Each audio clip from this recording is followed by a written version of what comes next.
सत्संग क्यों जरूरी है, किस लिए जरूरी है और सत्संग में आना चाहिए, ये संत पीर फकीर हमेशा बोला करते हैं। तो सत्संग का मीनिंग मतलब क्या है? सत्संग, सत सच सत्य एक ही है। ओम हरि अल्लाह वाहिगुरु गॉड खुदा राम। उसके अलावा दुनिया की हर शय बदल जाती है, हर चीज बदल जाती है, पर भगवान ओम हरि अल्लाह वाहिगुरु राम ना कभी बदला था, ना कभी बदला है और ना कभी बदलेगा। वो सच था, सच है और सच ही रहेगा। तो हर समय, हर पल, हर जगह वो मौजूद है। दुनिया में ऐसी कोई चीज नहीं जो एक ही होते हुए भी हर समय, हर जगह, हर पल मौजूद रहती हो। पर ओम हरि अल्लाह राम एक होते हुए भी हमारी इस दुनिया में ही नहीं, एक त्रिलोकी में नहीं, सैकड़ों त्रिलोकियां जो धर्मों में लिखी है, निज धाम सचखंड सतलोका नामी सतनामी, सब जगह वो रहता है, कोई जगह उससे खाली नहीं है। और कमाल उसका ये है, वो जिस भी चीज को देखता है उसी का रूप धारण कर लेता है। कण कण में, जर्रे जर्रे में मौजूद है। पेड़ पौधे ले लीजिए, जीव जंतु ले लीजिए, पशु पक्षी परिंदे ले लीजिए, हर जगह वो है। तो सत्संग में जब इंसान आता है, सुनता है, तो उसकी समझ में आता है कि हां, एक ऐसी सुप्रीम पावर है, एक ऐसी शक्ति है जो हर समय, हर जगह मौजूद है। तो सत्संग क्यों जरूरी है? आदमी कहता है मैं क्यों करूं सत्संग, किस लिए करूं सत्संग? क्या आप जानते हैं कि आप कितनी शक्तियों के धनी हैं? शायद आप सोचते हो कि मैं तो सब जानता हूं, मेरे में इतनी अकल है, मैं इतना पढ़ा लिखा हूं, मेरे में इतनी समझ है, मेरी बॉडी स्ट्रेंथ ये है, मेरी माइंड स्ट्रेंथ ये है, इत्यादि इत्यादि इत्यादि। तो आप सोचें कि मेरे को तो सारा पता है। जी नहीं, ये तो 100% में 1-2% ही आपको पता है। यहां तक साइंटिस्टों की बात करें, वो भी कह रहे हम तो इंसानी शरीर को 10 से 15% ही पढ़ पाए हैं।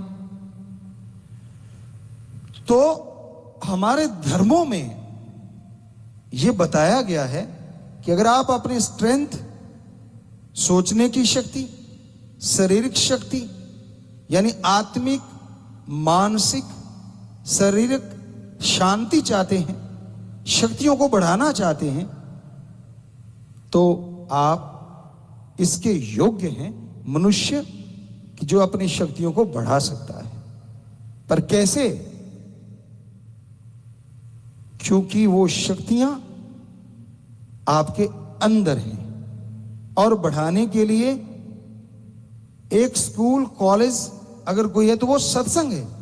यहां बताया जाता है वो मेथड, वो युक्ति, वो तरीका जिसको अपना के आप अपनी इन शक्तियों को अपने अंदर से हासिल कर सकते हैं।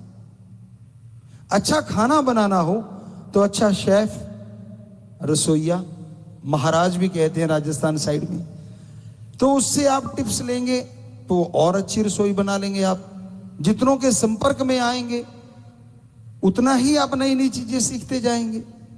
हर क्षेत्र में ये अनुभव जरूरी है।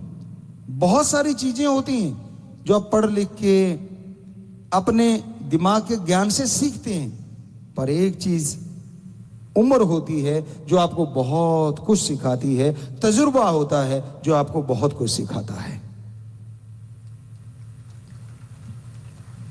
तो उसी तरह सत्संग में जितनी बार आओगे, जितनी बार सुनोगे, हर बार आप कुछ नया लेके जाओगे। हर बार आप अपने लिए, अपने परिवार के लिए, समाज के लिए, देश के लिए, वर्ल्ड के लिए, आपकी सोच की लिमिट यहां तक है, कुछ ना कुछ अच्छा ही करने के लिए प्रेरित होके जाओगे। कभी भी सत्संग में घर पाड़ने के लिए या बर्बाद करने के लिए नहीं सिखाया जाता। पहली बार शेयर खरीदते हैं तो डर तो लगता ही है। मुझे याद है जब मैं 11th स्टैंडर्ड में था, अपने जीवन का पहला स्टॉक खरीदा, तभी समझ आ गया था कि देखिए इन्वेस्टमेंट करने के लिए या बर्बाद करने के लिए नहीं सिखाया जाता। आज सत्संग को अगर छोड़ दें, संतों को छोड़ दें, सच्चे संत, बाकी समाज में ज्यादातर लोग दुखी हैं। और दुख का कारण जब आप सुनोगे, हैरान भी होगे और मानोगे भी, स्वीकार भी करोगे। अपने दुख से दुखी बहुत कम लोग हैं, दूसरा सुखी ज्यादा क्यों है, इससे दुखी बहुत मिल जाएंगे। यार मेरे पास स्कूटर, ये कार ले गया, धुआं मुंह पे मार गया, मरता क्यों नहीं है? ये नहीं कहता कि मुझे भी कार मिल जाए, वो बर्बाद क्यों नहीं होता? भाई क्या मिलेगा तुझे ऐसा करने से? अपने लिए अच्छा मांग। तो हमने इसमें भजनों की भी रचना करी है। नए जो भजन आपको बोलते हैं कि बहुत सारे 800 के करीब हमने भजन बनाए, गुरुजी की कृपा से, बेपरवाह जी ने रहमो करम किया, उन्होंने बनवाए, उन्होंने बनाए। तो उनमें ऐसा भी भजन है कि आज आदमी दुखी ज्यादा इसलिए क्योंकि दूसरा सुखी क्यों है। लेकिन सत्संग में ऐसा नहीं। गांव की बात करें तो एक सांझी सी जगह होती है, अलग अलग एरिया में उसका अलग अलग नाम है। पंजाबी जी सत्थ कह देते हैं, कोई पंचायत घर कह देते हैं, कोई कुछ कहते हैं, अलग अलग नाम है। वहां बुजुर्ग बैठे रहते हैं, ताश के पत्ते खेलते हैं, खुंड चर्चा भी बोलते हैं उसको। तो वहां अगर कोई गिरता पड़ता नौजवान आता है नशे में धुत शाम के टाइम, तो एक आधा सवाल उठता है, यार देखना उधर, हमारी कानों सुनी बात आंखों देखी। दूसरा क्या कहता है? कहता है यार देखने वाली क्या बात है, ये इसकी उम्र है खाने पीने की, अब नहीं करेगा तो कब करेगा। पर असली भावना क्या होती है अंदर से? गाली दे के बोलते हैं कि अच्छा ये बर्बाद होगा, अंदर भावना ये होती है। और अगर कोई राम नाम की चर्चा सुनने जाता है, आप लोगों ने भी फील किया होगा या फेस किया होगा, हाथ में बैग है, वो बैठे लोग क्या कहते हैं? तीसरे दिन उठा के चल पड़ता है बैग सा, क्या ले लेगा, घर में बच्चे भूखे मरेंगे। होता है कि नहीं होता? तो अब ये बताइए, आप लोग जब सत्संग में आते हैं, राम नाम के भक्त राम नाम गाने के लिए, सुनने के लिए आते हैं, क्या आप बाद में जाके उन लोगों से कुछ मांगते हैं? नहीं ना। तो उनको तकलीफ क्यों हो रही है कि ये तीसरे के दिन क्यों चल पड़ते हैं, इतने इतने लोग क्यों इकट्ठे हो जाते हैं? उनको तकलीफ इसलिए होती है कि ये तो यार आबाद होते जा रहे हैं, दिनों दिन तरक्की करते जा रहे हैं, इनके घरों में तो बरकतों के ढेर लग रहे हैं।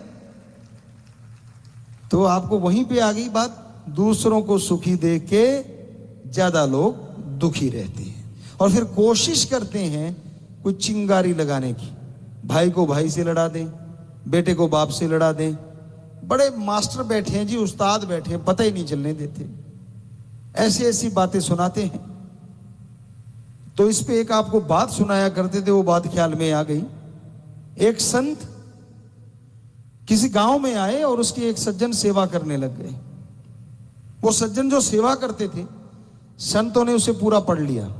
अब सेवा ही इतनी करी उन्होंने, साथ संगत आती, उनकी चाय बना के देना, लोग तब थोड़े आते थे, 5-10 आ गए, उनको खाना बना के देना, संतों के लिए भी खाना दे दिया।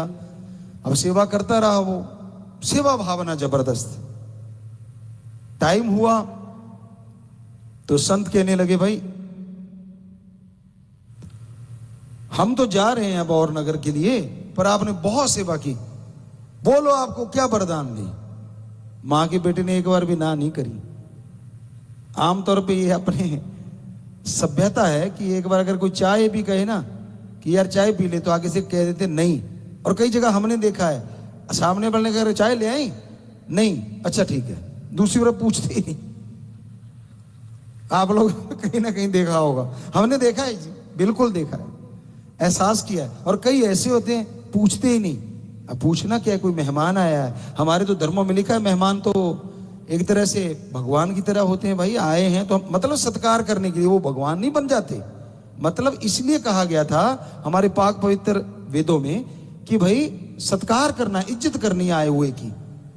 तो ऑब्वियसली पता ही है कि भी चाय लानी है तो वो पहले ही ले आते हैं, पूछने वाले में डाउट होता है। तो इसलिए उसने सीधा ही कह दिया, क्योंकि वो तो पता नहीं संत मुकर ही ना जाए। कहते क्या चाहिए बोल बेटा। कहता जी ऐसा कोई मंत्र दे दो जो मैं चाहूं वो मिल जाए। अब कितनी बड़ी चीज मांग ली। संत मुस्कुराए, जानते थे ये तो बड़ा ईर्ष्यालु है, गड़बड़ हो जाएगी, अगर ये ऐसा करता रहा तो इसने किसी को जीने नहीं देना। कहने लगे बेटा याद रखना दो बातें। पहली बात, जो तू मांगेगा तेरे पड़ोसी के दुगना आएगा, क्या तुझे मंजूर? कहता जी मंजूर है। दूसरी बात, किसी का शारीरिक नुकसान करेगा तो तेरा हो जाएगा, किसी दूसरे का नहीं होगा। कहता जी मैं क्यों करूंगा? ठीक है जी, दोनों मंजूर है शर्तें। कहते ठीक है फिर ये ले मंत्र। मंत्र दे दिया जी। अब घर में आया बड़ा खुश खुश, गिनती करी कितने परिवार के में, मेरे 4-5 जितने भी थे, मंत्र का किया जाप। कहता आने दो 36 प्रकार का भोजन सबके लिए।